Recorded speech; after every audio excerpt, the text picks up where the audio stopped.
Bienvenue dans ma formation sur les relations. Ici, on va voir les 4 règles à se fixer absolument en début de relation. Mais avant d'aborder ça, on va prendre un petit peu mon expérience. Je vais vous raconter une petite histoire très rapide pour voir qu'est-ce qui m'a amené à faire une formation comme ça.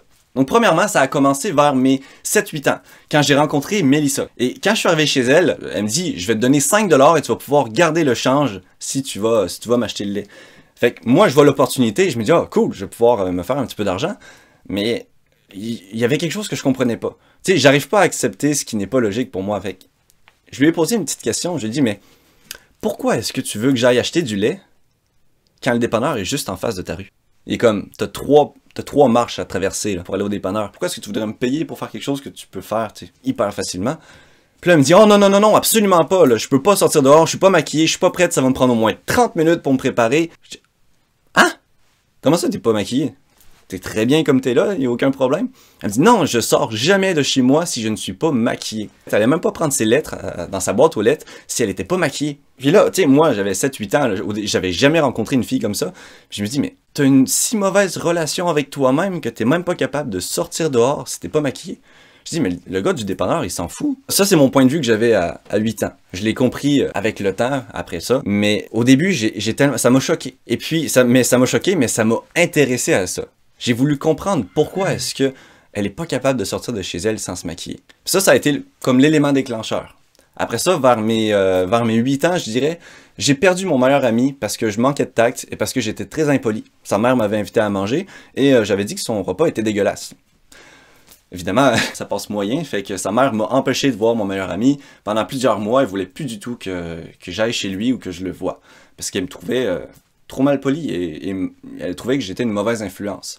Là, j'ai compris que tu sais, j'avais une bonne relation avec moi-même, je m'aimais bien, mais là j'ai compris que c'est pas parce que je m'aime bien, que j'ai une bonne relation avec moi-même, que je vais avoir une bonne relation avec les autres.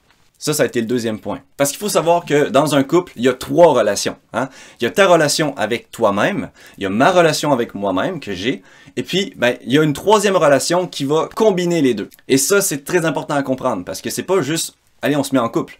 C'est, si moi j'ai une mauvaise relation avec moi-même, toi tu as une mauvaise relation avec toi-même, forcément ça va créer une relation de couple très conflictueuse.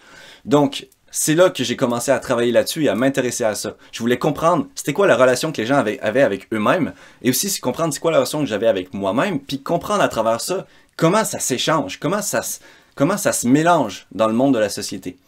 Et là, ça m'a donné juste une obsession. Je voulais absolument tout comprendre par rapport au comportement humain et aux relations des gens. Donc, je voulais comprendre pourquoi les gens étaient aimés, pourquoi ils étaient détestés, qu'est-ce qui faisait que quelqu'un attirait du monde, qu'est-ce qui faisait que quelqu'un repoussait du monde. Et ça m'a suivi toute ma vie.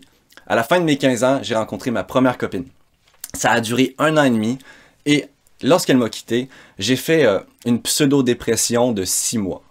Mais à la fin des 6 mois, quand j'ai réalisé que tout ce qui s'était passé pendant les 6 mois, toute la souffrance que j'avais eue était uniquement due à mon comportement, pas à cause d'elle, pas à cause de quoi que ce soit d'autre, c'était juste moi qui me faisais souffrir. Je pensais à tout ce qu'on avait perdu, je pensais à tout ce que je ne pouvais plus faire, je pensais à tout l'amour que j'avais, que je n'avais plus, je pensais juste aux choses qui me faisaient du mal. Pendant 6 mois, c'est long 6 mois là. Puis quand j'ai réalisé ça, que j'ai juste perdu mon temps, c'était tellement inutile, tellement même stupide, j'aurais envie de dire, comme comportement, de m'infliger ce mal pour rien. Là, je me suis dit, plus jamais je vivrai ça. Plus jamais je vivrai une pseudo-dépression, plus jamais je me ferai du mal parce que quelqu'un me quitte.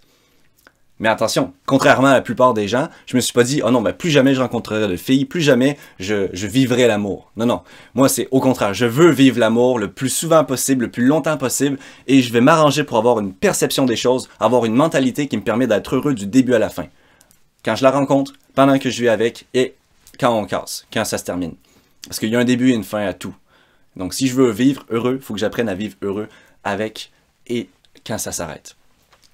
Et que là, je me suis créé une mentalité et ça s'est très vite tourné vers ce que j'appelle la mentalité du bonus. C'est la perception, voir le couple comme un bonus. Ça veut dire que moi, je suis déjà heureux avec moi-même, à 100%, idéalement. Et quand je rencontre quelqu'un, là, ça monte à 120%. Ça monte à 150%. Là, si j'ai des enfants, une famille, tout ça, ça monte à 200% peut-être.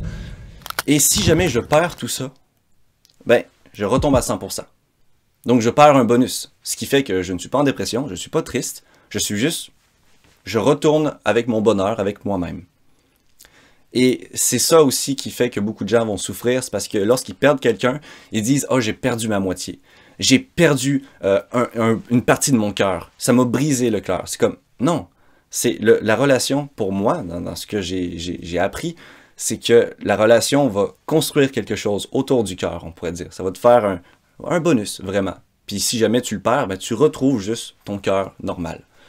Et ça, c'est vraiment intéressant parce que ça m'a permis de vivre plein d'autres relations et plein d'autres séparations.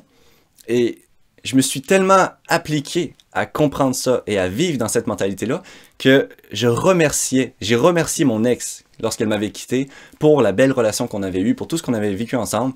Et je lui ai souhaité tout le bonheur pour la suite. Puis ben, je continue ma vie puis je passe à autre chose. Et que là, j'ai commencé à comprendre que, ok, tout mon bagage depuis mes 7 ans, ça m'a vraiment apporté quelque chose qui me permet de comprendre les gens, de comprendre les relations. Et c'est ça qui fait que j'ai vraiment commencé à vouloir aider les autres. Et je vais t'apporter plein de connaissances là-dessus pour t'aider au mieux dans tes relations et t'apporter les meilleures bases pour vivre une relation saine et dans laquelle tu vas pouvoir être le plus heureuse ou heureux possible. Bon, ben assez parlé, on va passer tout de suite à la première vidéo.